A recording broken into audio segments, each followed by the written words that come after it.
мындай бир терминди колдогум келет. Мындай дүйнөдө жок саясий башкаруу системасын биз таап алыптырбыз да. Дүйнөдө жок мындай. Президент, бүт эл шайлаган президент, ушунчалык 3 эле министрди дайындай алган. Партиялык система менен келген коалициялык көпчүлүк болгон министрлерди 3 министрден башкасын дайындаган. Президент керек болсо бир дагы министрди жогорку кеңештин макулдоо менен болбосо бошото да дайындай албаган система, эл шайлаган президент. Мындай система жок дүйнөдө. Бул уникальный система. Уникалдуулугу бул мен кээде ойлойм, ушул билбейм, мындай орусча айтмакчы случайно болуп калдыбы же атайын жасалдыбы. Бул мындай атайын эле ушул Кыргызстанды башкаруу системасын өлтүрүп алдык да. Мамлекеттик башкаруу системасы ошол парламенттик деп аталган 11 жылда эбегейсиз мындай бир чоң соккуга жеди да. Эч кимге баш ийбей калды. Партиялар төгү мектептин директоруна чейин, айыл өкмөткө чейин жетишти. А партия деген ким алар? 5 киши чогулуп, акча чогултуп эле мен партиямын деп атпады. Туурабы? Эл шайлаган президент тек гана коргонуу, анан кийин улуттук коопсуздукка жооп берип калды. Мен ошол кезде бир Япония, Кореялык бир профессор сурап калды. Президент силердики биздикине окшош экен дейт. Силердин дагы президентте эл шайлайт экен, анан анда акимдерди дайындайт, эмелерди дайындайт да десе. Жергиликтүү аткаруу. Мен айттым, жок, аларды дайындабайт. Министрлер дагы дайындай албайт мында, по факту десем. Эмнеге дейт? Бизде ушундай десем, ошондо таң калбадыбы. Мен мындай системаны дейт, мындай уккан эмескем дейт. Мындай система жок дейт дүйнөдө. Эл шайлаган президент элдин мандатын алып атат. Туурабы? Элдин мандатын алган президентте бийлик болуш керек. Бийлик менен кошо жоопкерчилик болуш керек. Бизде андай болбой калды. Негизи Сооронбай Шарипов деле айтса болмок. Урматтуу элим, конституция боюнча мен коопсуздукка анан коргонууга эле жооп берем. Мен финансыга жооп бербейм, билим тармагына жооп бербейм, саламаттык сактоого жооп бербейм, ага премьер-министр жооп берет деп айтса деле болмок. Конституция боюнча. Түшүнүп атасыз да? Ошон үчүн бул абдан эмне үчүн бат эле баягы элде колдоп берди, президенттикке кайра кайталы, мындай вертикалдуу күчтүү бийлик болсун деген. Себеби 11 жылдын жыйынтыгын көрдүк да. Мына ковидтин убагында эч ким эчтеке жооп бербей калбады. Тилекке каршы, туурабы? Ошон үчүн бул биздин Кыргызстан үчүн парламенттик система кичине эртерээк экенин түшүндүк да. Мындай сыпайы айтканда. Мындай, биздики ошол 10 жылдан 11 жылга чейин парламенттик деп дагы аташ кыйын да аны. Парламенттик деп мисалы Европа мамлекеттеринде, а жерде мисалы президенти жок. Тем более эл шайлаган президенти жок. Мисалы жанагы эле Бельгия, Голландия деген классический мисалы. Ошол эле Англияда, ошол эле Японияда мисалы, мына парламенттик башкаруу деген ошолордо. Аякта эл шайлаган президент жок да. А биздики эл шайлаган президент турат. Ал де юре эчтеке чече албайт. Де факто баарын чечет. А де факто баарын чечкен деген эмне? Демек ал көмүскө чечкенге мажбур кылып атпайсызбы? Себеби укуктук талаада ал чече албайт. Премьер-министр чечиш керек, жана фракциялар чечиш керек. Бирок аны эл шайлаган да. Түшүнүп атасызбы? Ошон үчүн анын колунда ГКМБнын председатель турса, ген прокурор турса, коргоо министри турса, бирок укугу жок болсо, анан ал укук жол менен чечейин десе, конституция жол бербесе, эл шайлаган болсо, эл андан сурап атса, ал кандай чечиш керек? көмүскө жол менен, мыйзамсыз ыкмалар менен чечкенге мажбурлап атпайбызбы? Коррупциянын эң чыккан чуттуу Анан жок, ошондой эле мындай мыйзамсыз, мыйзамдан сырткаркы ыкмалар башкаруу системасында колдоно баштаганда, демек коррупцияга биз жакшы мындай шарт түзүп беребиз да. Көмүскө дегенден башталат да баары. Демек коррупциялык жолдор дагы көмүскөгө өткөн. Анын башында айла жок, жанагы бийлик башчылары туруп калган. Себеби мындай неме жок болсо, көзөмөл жок болсо, ыкмалары көмүскө болсо, президенттерде деле мүмкүн күнөө жок. Кантип башкарат аны? Биз эми бул көйгөйлөрдүн баардыгы эмнегедир ушу бир салт болуп калган сыяктуу да. Менин көз карашымда биз мунун баарын сөз эркиндигине жамынып алгандай сезилет да. Сизге кандай деп ойлойсуз? Мына акыркы убакта кечээ күнү 11 журналисттин кармалышы чын-чынына келгенде, эгерде ал жерде же ээн баштыкпы, же сөз эркиндиги, муну бул ойдон турган маселе. Эми мындай да, жанагы 11 негизи эле мындай тергөө жүрүп аткан убакта мен эч качан саясаттануучу катары теги күнөөлүү же бул күнөөлүү деп айткандан эч качан айтпайм. Себеби мен билбейм. Аларга эмне күнөө тагып атышат, эмне далилдери бар, аны билбейбиз да, эч ким билбейт. Мен үчүн алар биздин конституцияга ылайык соттун чечими чыкмайынча алар күнөөсүз, күнөөлүү эмес деп турушубуз керек. Себеби презумпция невиновности деген бар. Конституцияда жазып турат. Соттун чечими күчүнө кирмейинче бир дагы адамды күнөөлүү деп эсептебешибиз керек. Бул дагы конституциялык норма, бул дагы саясий маданият. Ошон үчүн камады, камаптыр, тергөө жүрүп атат. Анан көрөбүз. Мен ушундай эле позицияны ар дайым мага суроо кылганда ушундай жооп берип жүрөм. Анан эми сөз эркиндиги боюнча. Эми сөз эркиндигин бүгүн кайсы бир мамлекетте мындай бир классикалык жол менен жаап коюш мүмкүн эмес. Мүмкүн эмес. Себеби санарип технологиялар бар, социалдык тармактар бар, облачный технологиялар бар. Кантип жабасың? Бүт интернетти эмне жоюп саласыңбы мамлекетте? Андай жок да, андай мүмкүн эмес да, туурабы? Ошон үчүн мен эсептейм, Кыргызстан мисалы башка Орто Азия мамлекеттери менен салыштырмалуу жанагы биздин эгемендик 30 жыл ушу жагынан абдан чоң жакшы салым кылды деп эсептейм. Бизде эркин 2 муун чыкты. 2 муун чыкты. Эркин сүйдөгөн. Эми эркиндик деген бул мындай бир чети жакшы нерсе, экинчи чети мындай коркунучтуу нерсе да. Эгер кайсы бир деңгээлде, кайсы бир нерсе менен мындай тизгиндеп, тескелип турбаса, анан ушу суроого жооп берип көрөлү. Негизи кандай жол менен журналисттин жоопкерчилиги болушу мүмкүн? Алар да пенде да, адам да. Биринчи жолу бул бардык жерде мындай аракет кылышат, барлык мамлекеттерде журналисттин өзүнүн этикасы болуш керек. Өзүнүн ички тормузу болуш керек. Табуу деп коебуз го, принцип болуш керек. Кой, ушуну бир тактайын, тактагандан кийин чыгарайын, тактагандан кийин жазайын деген ички бир мындай тизгиндөө системасы иштеш керек. Ошол барбы биздин журналистикада бүгүнкү күндө? Менин оюмча биз жанагы батыштагы желтый прессага айланып кеттик да. Биринчи кыйкырып калыш керек.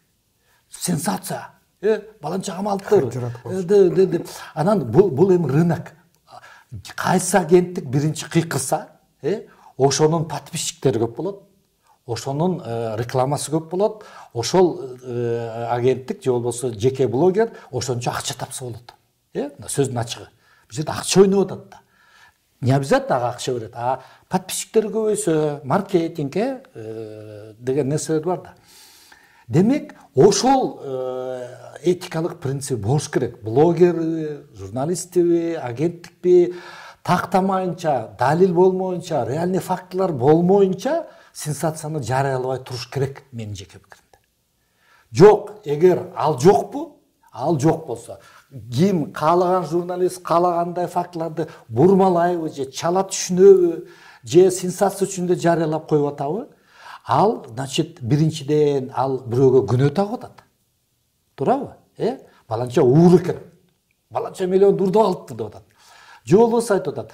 Да чогулалы, революция кылалы, тигини жыгалы, муну басып алалы деген эгер ошондой лозунгтарды, ошондой чакырыктарды медиа айдыңында бирөө таштап атса, өзүнүн жана мен айткан тизгиндөө системасы жок болсо, анда ким токтотуш керек?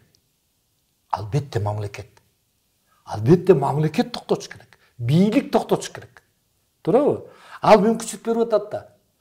Сен өзүңдүн ички системаң менен, баалуулуктар системаң менен токтотуп тур. Айтпа деп атат. Далилиң жок болсо. Жок, айтып алдыңбы? Анда жооп бер. Укук кыймыл аракет болгондон кийин ар бир кыймыл аракетке мындай жоопкерчилик болуш керек да. Туурабы? Эмне үчүн журналисттер баарынан жоопкерчиликти талап кылат, өзүнө келгенде гана мен эми сөз эркиндиги да мен каалаганды айта берем дейт. Андай да болбойт да, менин оюмча. Андай таптакыр болбойт андай, негизи. Андай болбош керек. Болбош керек. Ошон үчүн журналисттер, блогерлер, мындай баягы публичный адамдар, мындай ички жоопкерчилиги болуш керек.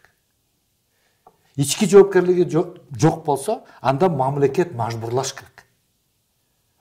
Демек бул дүйнө жүзүндө ошондой. Табигый процесс. Албетте. Ушул сөзүңүздөн биз кийинки суроого өзүнөн өзү жаралып атат. Сиз сөзүңүздө айткандай, бул чындык соц тармактардын өнүгүүсү менен ар бир жаран кандайдыр бир деңгээлде журналист болуп калды да. Журналист дегенде эмне? Бул маалымат топтоо, ага көңүл бурдуруу жана аны таркатуу. Массалык түрдө. Бул албетте кесипкөй журналисттер мунун жоопкерчилигин сезет деп ишенебиз. Бул кесипкөйлүк, муну окутат, жогорку билим алыш керек. Ал эми карапайым жөнөкөй жаран мүмкүн муну билбейттир. Мунун бардыгы сиз айткандай ички адамдын дүйнөсү, ички принцибинен көз каранды турбайбы? Демек, сиз ушул бир чоң билим берүүнүн жетекчиси катары биринчиден, экинчиден билимдүү адам катары сиз мен билгенден философия илимин, юридика илимин, негизи эле билим тармагында, башкаруу тармагында тажрыйбаңыз көп. Коомдун маданиятын кандай жол менен көтөрсөк болот? Коомдун маданияты дегеним бул ар бир адамдын ички маданиятынан ошондой принциптүүлүктөр жаралат да. Мисалы үчүн адамды жөндөн жөн жерден каралабоо, тастыкталган бир фактыларга таянып маалымат таратуу. Бул өтө татаал процесс да. Татаал процесс. Муну бир указ менен же бир мыйзам менен баарын Фейсбукта же Инстаграмда отурган блогерлердин баарын же журналисттердин баарын эле бир чечим менен жоопту кыла албайбыз да. Бул узак процесс. Узак процесс. Тилекке каршы камоолор да болот. Мындан ары да болот. Себеби ар бир ошол массалык маалымат айдыңына чыгып аткан адам өзүн өзү токтотуш керек, өзүн өзү тискиндеш керек. Жана мен айтпадымбы? Мен сунуш кылат элем, мисалы, социалдык тармактарды, жанагы массалык маалымат каражаттары деп эсептеп эле, булардагы массалык маалымат каражаты ошол мыйзамда каралган укуктары, анан жоопкерчилиги деп койсо, укуктук жактан мындай тескелет эле болмас эле. Ар бир мындай, чоң адам дейчи, балдар эмес, чоң адам түшүнүш керек. Конституцияда жакшы бир норма бар. Орусчасы незнание законов не освобождает от ответственности дейт. Мен билбейт элем. билбей калыптырмын. Мен билбей калыптырмын. Оказывается, мындай далили жок. Асановду ууру деген болбойт турбайбы деп атышпайбы? Мисалычы, эми айла жок.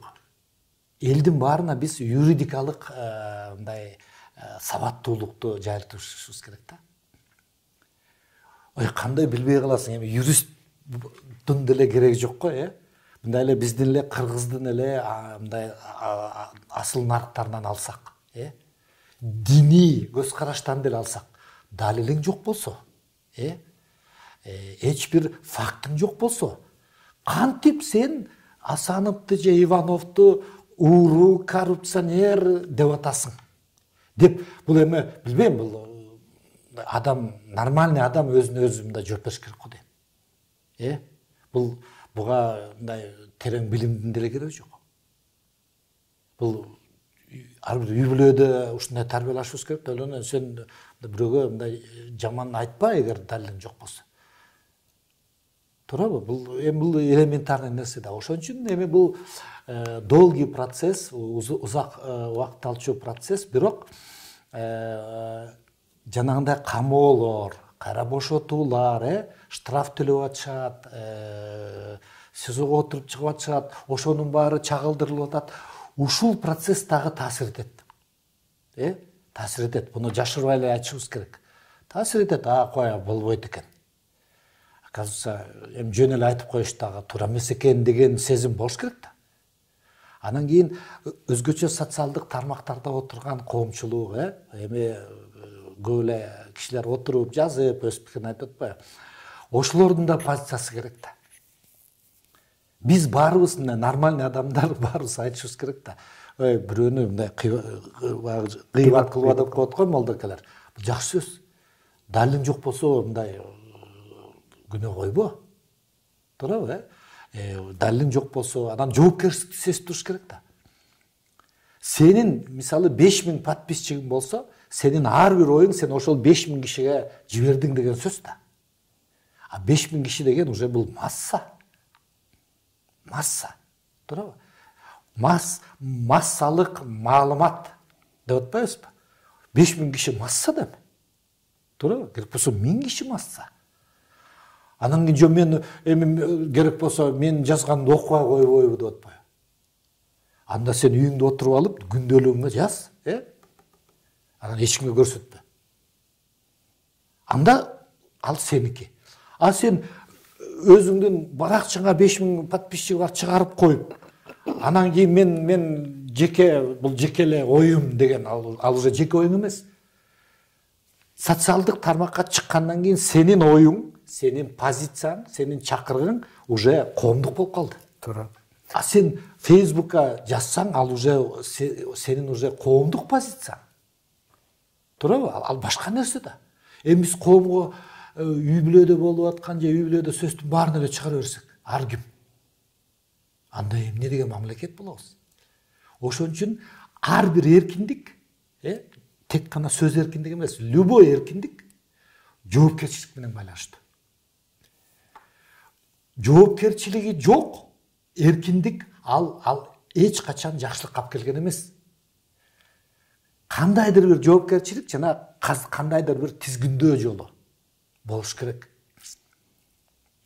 Ансыз өзгөчө сөз эркиндигинде, дин эркиндигинде. Дин эркиндигинде мен каалагандай ишенем дей берсең, ал да болбойт да. Туурабы? Эми анан дагы бир өтө маанилүү маселе бар, мен жана айтпадымбы? Укук, мисалы журналисттин, блогердин укугун мындай чектегендер эчтеке жок. Ички укугун, душасында бар да укугу. Мен жазганга укугум барбы? Бар.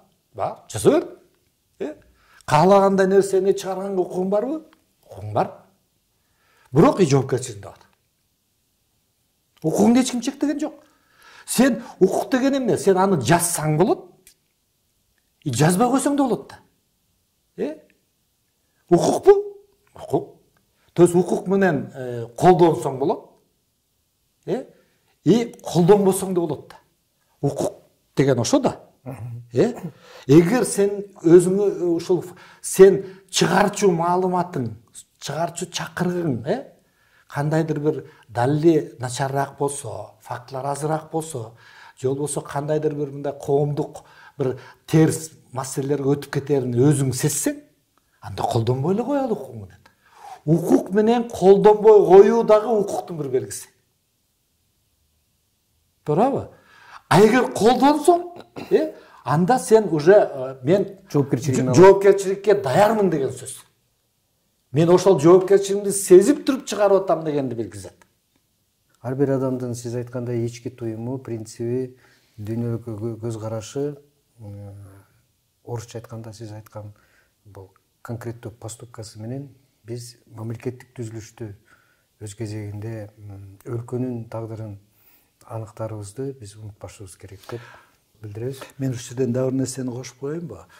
Мамлекетти башкаруунун дагы бир элементи бар.